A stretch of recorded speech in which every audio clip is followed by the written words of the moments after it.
Globalisasyong teknolohikal, pagbabago sa mabilis na paggamit ng makabagong teknolohiya na nagre-resulta ng malaking impluwensya sa pamumuhay ng tao. Tumutulong upang mapagaan at mapabilis ang mga gawain. Ang paggamit ng cellular phone o mobile phone ay pinagsimulan ng maunlad na masa hanggang sa ito'y tinangkilik gamitin ng buong mundo dahil sa kahagahan na ipagkakaloob nito. Cellphone ay nagsisilbing ekstensyon ng buhay ng tao. Ibig sabihin, bahagi na ng buhay ng tao ang cellphone dahil ito ang kagamitan na pangunahing gamit natin sa mabilis ng pakikipagkomunikasyon. Netizen, mga taong tumatangkilik sa mga social networking site bilang paraan ng pagpapahayag ng saloobin. Mabuting hatid ng globalisasyong teknolohikal sa ating buhay. Malaki ang hatid ng pagbabago sa ating paggamit ng computer at internet, trabaho, kolehiyo, balita, produkto. Ang paggamit sa social networking site tulad ng Facebook, Twitter, Instagram at MySpace ay naipapahayag ng tao ang kanyang saloobin sa isang paksa. Di mabuting hatid ng globalisasyon teknolohikal sa ating buhay. Pagkalat ng iba't ibang viruses at spam, intellectual dishonesty kung saan nakopya ang mga informasyon, pagkalat ng maling informasyon, paggamit ng mga terorista sa internet bilang kasangkapan sa pagpapalaganap ng mga takot at karahasan.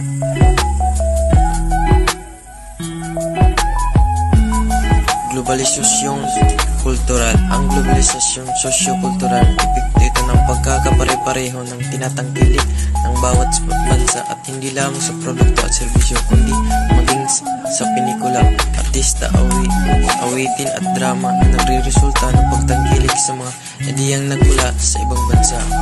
Globalisasyong sosyo-kultural. Ang impluwensyang ito ng ibang bansa ay makikita natin sa pananamit, pagsasalita at pakikisalamuha ng maraming kabataang Pilipino. Ang impluwensya ng bansang Amerika ay nagdudulot upang maging liberal ang kaisipan ng ibang bansa gaya ng Pilipinas. Mga epekto ng sosyo-kultural. Nagkakaroon ng pagkakaisa ang mga bansa. Unting-unti nawawalan ang pagkakakilanlan at kultura ng bansa dahil sa impluwensya ng kultura ng mga ibang bansa. Globalisasyong politikal.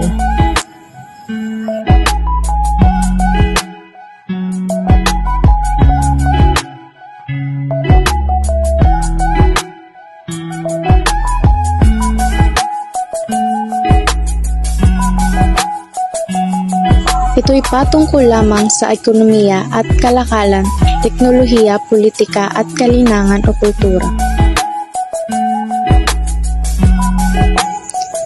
Globalisasyong politikal ay ang makabagong desisyon ng isang mamumuno na umiiral sa politika na maaaring makaapekto sa desisyon ng ibang kasalukuyan.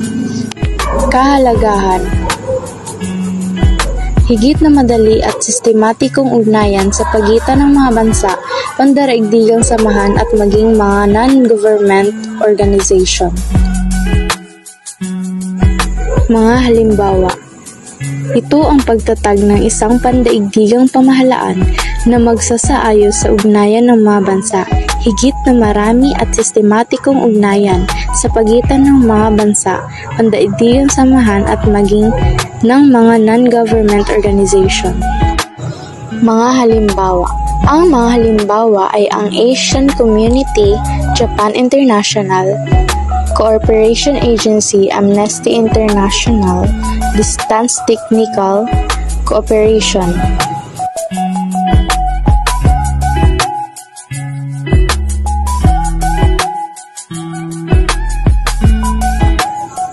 Ano-ano nga ba ang mga epekto ng globalisasyong politikal? Mabuti nga ba o masama? Epekto ng globalisasyon sa politika. Dahil sa globalisasyon, madali ang pakikipag-ugnayan politikal ng iba't ibang mga bansa, mga pamahalaan, mga samahan at mga organisasyon sa buong mundo. Epekto ng globalisasyon sa politika. Ang halimbawa nito ay ang pagkakaroon ng mga pagpupulong kagaya ng ASEAN. Sa pamamagitan ng pagpupulong kagaya ng Asian Summit, mas madaling na pag-uusapan at nasusolusyonan ng mga leader sa Timog Silangan, Asia sa mga isyu.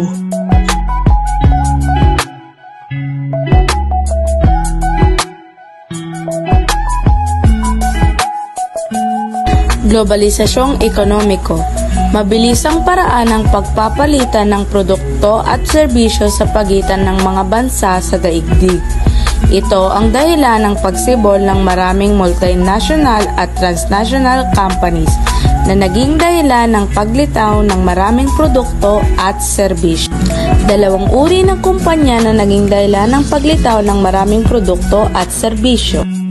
Multinational companies, kumpanyang namumuhunan sa ibang bansang may layunin palawigin ang kalakalan upang matugunan ang lahat ng pangangailangan ng consumer, maging lokal man o international. Ang mga produkto at serbisyong ipinagbibili ay hindi pangangailangang lokal.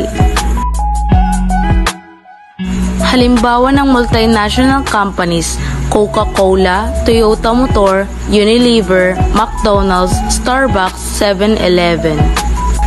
Transnational companies, mga kumpanyang itinatatag sa ibang bansa ang kanilang ibinebentang produkto at serbisyo ay pangangailangang lokal. Karamihan sa kanila ay kumpanya ng petrolyo, pharmaceutical, IT consulting at iba pang kauri nito. Halimbawa ng transnational companies: GlaxoSmithKline, Accenture, Shell, Telos International Fields.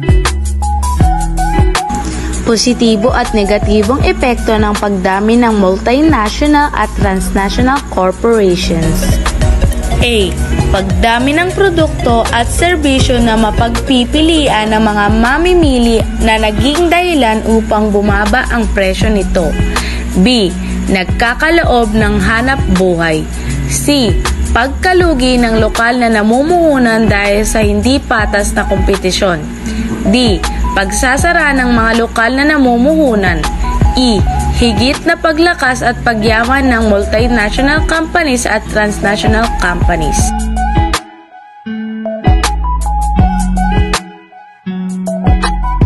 Meron ba kayong kapamilya na nasa ibang bansa? Sa tingin nyo, ano ang maidudulot ito sa batang iniwan ng mga magulang upang magtrabaho sa ibang bansa? Pamilyang pumunta sa ibang bansa upang doon manirahan.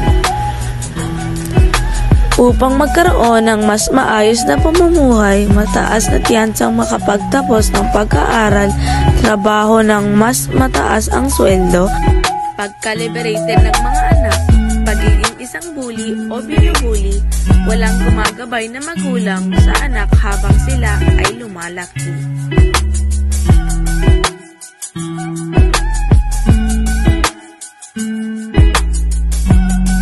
Ang pagharap sa epekto ng migrasyon sa pamilyang Pilipino ay nangangailangan ng mga konkretong hakbang upang maging handa ang mga anak at ang mga magulang at upang mapagtagumpayan ang mga negatibong epekto ng pangingibang bansa.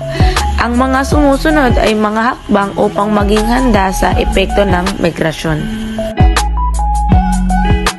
Pag-oorganisa at pagbuo ng mga counseling centers, patuloy na paghubog ng mga pagpapahalaga at bertud sa mga anak, pag-oorganisa sa pagbibigay ng programang pangkabuhayan, pagbibigay ng mga programang pang-OCWs tulad ng makabuluhang pamumuhunan sa negosyo at pagsasakatuparan ng RA 8042.